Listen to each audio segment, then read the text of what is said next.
Hello my bunnies, it's Tiki's Trinkets here, and today I have for y'all another polymer clay tutorial. Today we're going to be making Miss Piggy from the Muppets. As you guys know, if you didn't watch it, go ahead and go check it out. I made Kermit the Frog last week, which came out pretty adorable, so this week I decided to make Miss Piggy. And as you can see, he is a lot smaller than she is. This wasn't actually intentional, but things happen. But it was fine by me, because when you really think about it, in the actual Muppets show and the cartoon, not the new cartoons, but the old cartoons, because I used to watch the Muppet cartoon as a child, she was a lot bigger than Kermit was. So that's fine that she's bigger than him. Well, frog, pig, kind of makes sense. Anyways, I'm pretty happy with how she turned out. I tried to make the dress based off of one of her iconic pink dresses that she used to wear a lot. Or at least all of her toys were made with it, but I'm pretty sure I remember her wearing pink quite a good bit. And as for the accents on the dress, I just took a few different detailings from a few different dresses I've seen her wear. Because even though she's a puppet, they change her outfit up quite a bit in the show. So I took the texturing from one of the outfits. And then I also took the bow from another outfit, and that's her tail down there. The white high heel shoes were also based off one of her outfits. But they weren't like boots, they were like heely kind of shoes. I just looked her up on Google Images, and I know that she is looking up way too much instead of looking outward. That was a little unintentional, and sorry about that, guys, but she still came out really good. By the way, also before we get started, as you can see, her legs are bent at a very weird angle, which you'll see throughout the video. I'm using different things to prop her up so she doesn't fall down. Go ahead and preemptively get some metal wiring, kind of like this, some kind of like floral metal wiring for making floral arrangements, and bend it to the shape of the leg and put it inside the knee, because it would have been a lot easier just to do that. I was being lazy about it because this took me almost the entire week. This took a long time to make her. I thought Kermit was hard making the shape of his head. She was hard because she took a lot of time. And I know that she is rather busty. Just want to mention that. But in the show, she is rather busty. She's a big, curvy, very confident kind of girl. And I stand for that. I like a confident girl. Reminds me of myself. A big old confident piggy. I'm just kidding, y'all. But anyways, I hope you guys enjoyed this tutorial, and we'll go ahead and get on into this. Thanks for watching. Bye-bye, my bunnies. See you in there. See you there. Alright, for this tutorial, you're going to need from left to right 18 karat gold Primo, beige Sculpey, candy apple pink, and white. We're going to start with the candy apple pink. I think that's the name of this if I'm not mistaken. And you're going to pre-roll all the pink balls that you need. I believe this is all that I end up using. You'll find out halfway through. We're going to start with the largest ball. Sorry for the blurry photo. And you're going to roll it between your fingers at the center point, making it look like a peanut shape. That's the best way to describe this, peanut shape. Then you'll need your long blade or X-Acto blade and cut off the top and the bottom to make it flat on both sides. Next, we're going to make her bosom, is the word I'm going to use. We're going to use these two right here. I don't know why this is blurry again. I hope it doesn't show up blurry to y'all too. And you're going to go ahead and stick that on her. And they were a little bit big, so I did cut the backs off and make them a little bit smaller, as you can see here. They're a little smaller now. It's hard to tell.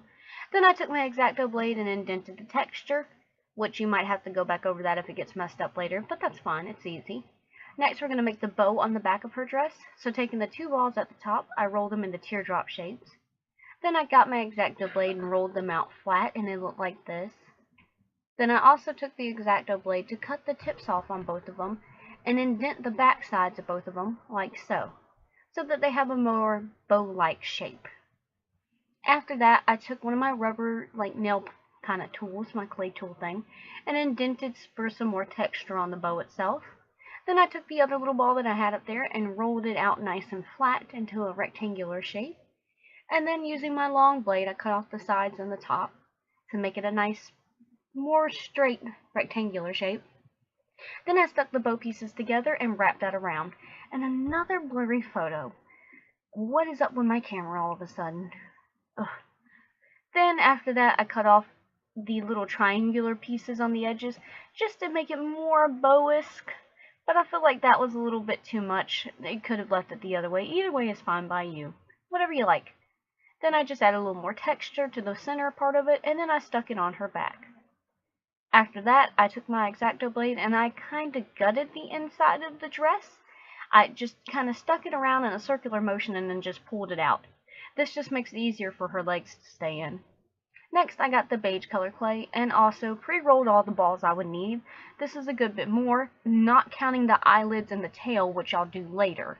I just didn't want those tiny pieces of clay sitting up here for very long. Like I said, this took all week. First, we're going to make her thighs/legs. We're going to roll these into very elongated teardrop shapes. As you can already tell, this kind of looks like a leg, like a chicken leg. There we go, chicken leg shape. Then I stuck it inside the part where we carved it out and bent it to the shape I wanted. You could do a different shape, a more easy shape, so you don't have to do this little crud right here, where you wedge something in between her legs to keep it standing up straight. I'm fine. I'm happy. Then I stuck a toothpick in her for stability. But don't make it go down out of the bottom of her dress. You don't want it poking out. Then it just looks ugly. Next, we're going to make her shoulders and neck. So you're going to roll this into a, what would you call this, oval shape? I guess you can call it an oval shape. After that, I just twisted it between my fingers over and over until it created like a neck-like shape. Excuse me. Then I stuck it on top of the dress, and I made sure to blend it all nice and neatly as possible. Don't worry about the dirt and the paint, we'll get that off later with alcohol. Next, I took the second biggest ball, and this is going to be her head. So I rolled it into an egg kind of shape, where it's a little more pointed at the top and a little fatter at the bottom. Then I took the center of the palm of my hand, pressed it down so it'd be flat on the bottom and round on the top. And it looks just like so, where it's nice and round on the top, but it's flat on the back side. That's just like that, so we can add the back of her head later. Or her hair, however you want to look at it. Next, we're going to do her nose, so you're going to use this small ball down here at the very bottom, roll it into an oval shape, and just stick it on the face, like so. And then after that, take some kind of pointed tool and poke 2 little holes in the center for her nostrils. After this, we're going to make her mouth, so take your X-Acto blade and carve out whatever kind of shape you want for her mouth. I made it big, wide, and open, because every photo I saw of her on Google Images, her mouth was either wide open, or her mouth was either completely closed. I wanted wide open, it's just more expression. Next, I took a teeny tiny ball, and I don't think I had this ball already ready, I'm not sure, but I rolled it into this oblong kind of shape to make her lip. And then I just went on ahead and attached it. Okay, this was one of the 4 balls. And then it was the one on the top right in the last picture. Then I attached it, then I took my dotting tool and indented the eye sockets. And then I went on ahead and stuck this on the body to make sure everything fits nicely, but do not glue it yet. It's too hard to work on the hair without being able to take it off. Okay, yeah, that was a different ball of clay. I added one more for the lip. I forgot about that. Next, we're going to do the 2 balls at the bottom. These are going to be the top part of her arms. So roll them out in the very long, thin teardrop shapes. Cut the tops at a bias so they'll sit better on the body. Then I went on ahead and gave it a little test and stuck it on the body to make sure they'd fit. And they do. Then I took them back off and I cut off the bottom parts of the arms, like so. And then I just stuck them back on. I take mine on and off a lot, like with the head. But you can leave it on with the arms right now if you want to. It's up to you, but I just think it's easier. Next, the last 2 beige balls are going to be her ears. So roll them into very small teardrop shapes. And then pick the ears, the little teardrop shapes up, put them in the palm of your hand, and press them very gently with the dotting tool. God, my mind's all over the place, to make them look like ears. I put it in my hand so it'll stay curved on the back and it won't be flat. Next, we're going to go on to the white color clay, and you're going to pre-roll all the balls you need. We're going to start with the 2 on the far side. These are going to be her arms. So roll these into very long, log-like shapes, just like so. Then I just took my X-Acto blade and cut off the tops, and cut out little triangular shapes for the fingers. Pretty easy. Then after that, I attached it to the body, like so. And if you feel like the arms is too long, which I did here, I end up cutting them a little bit more later. Just adjust the size to make it appropriate to the body. Next, we're going to do, the other 2 are going to be her shoes. The 2 that were at the top left. You're going to roll these into a very pointed teardrop shape. I cannot talk. Then point it on the other end and bend it in half. Then the fatter end, cut it off at the top part, on the fatter part, like so. Then just turn it sideways and cut out a triangle part at the bottom of it, and then cut it out flat at the bottom as well, just like so. So it gives you a boot or a heel-like shape. Next, I took some of the scrap white clay that I had, and this is going to be what I use to make the eyes. Just roll 2 small balls of white clay and stick them in the eye sockets. Next, we're going to take that last little ball of white clay that I had to the side, right here. And this is going to be her necklace, so I just rolled it out into a very, very small string of clay, or you can use a clay extruder if you have one on hand. And just put it around her neck. And if there's any excess, just cut it off. Nice and easy. Next, I took the 18 karat gold Primo color, and I pre-rolled all the balls I would need for her hair. The top is the back of her head, which is what we're going to start on first. And you're going to take it and press it down very gently with the palm of your hand so it'll be domed on the top and flat on the bottom. Then just take it and stick it on the head, and taking your blending tool or your fingers, blend it into the head so it won't fall off. Next, I went on ahead and stuck her ears on, which you can go ahead and use glue to glue these on, or you can wait till the end like I did just to make sure you can move them if you want to for the hair. Next, these are going to be her bangs, so you're going to roll these out in the very long, thin teardrop shapes, like so. After that, you're going to want to get your X-Acto tool and roll them out flat, and I'm taking a coffee break. Awesome. And then I just stuck them on the front of her face, like so. I kept the rounded parts on because her bangs are kind of round near the crease, or what do you call it, the part in her hair. So they're kind of round near the top. Now these are going to be the back part of her hair, so do exactly the same thing. Roll them into very long teardrop shapes, and then you're going to take them and flatten them out with whatever you have on hand to flatten things with. And then after that, you're going to take all of them and keep just twisting them just like you did with the bangs, just like so. But the difference is on these, instead of keeping the round part at the top, you're going to cut those parts off. So I used an X-Acto blade. No, I used a long blade to cut them all at once, just like so. Easy.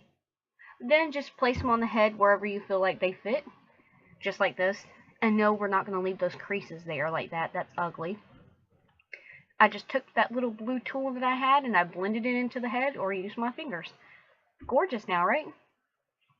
Now we're going to go ahead and take the rubbing alcohol and clean everything off nice and good. This is what it looked like when it was done. I didn't clean the inside of the mouth because that's going to be painted later, so don't even worry about that. Next, I went on ahead and glued the arms on into the position that I wanted. You could put metal wiring in the arms too to make it sturdier. I'm just not one for armature. I'm lazy. Next, I just took whatever kind of blue paint, it just needed to be dark blue, and dotted on 2 irises for the eyes. And then after that, I just took some magenta kind of looking clay. Paint, not clay. This is going to be for the inside of her mouth. I don't like doing black. I like doing like a magenta red color or a burgundy. It just looks more realistic instead of just black. Then after that, I waited for that to dry, and then I took very light pink paint to paint on the tongue on the inside, which I tried to make more tongue shape than this, but this was the end result, so it was fine. It still looks like a tongue. That's all that matters. Then, after that, I got my black acrylic paint, and I painted on the pupils of the eyes, just like so. And then after that, I went ahead and took mica powder, or you could use paint, but paint comes out really harsh, so I like to use mica powder or some kind of powder. And I just brushed her cheeks to give her a little highlight. Isn't that adorable? And I brushed the inside of her ears. I just stuck the little paintbrush down in there and made the ears a little more pinky.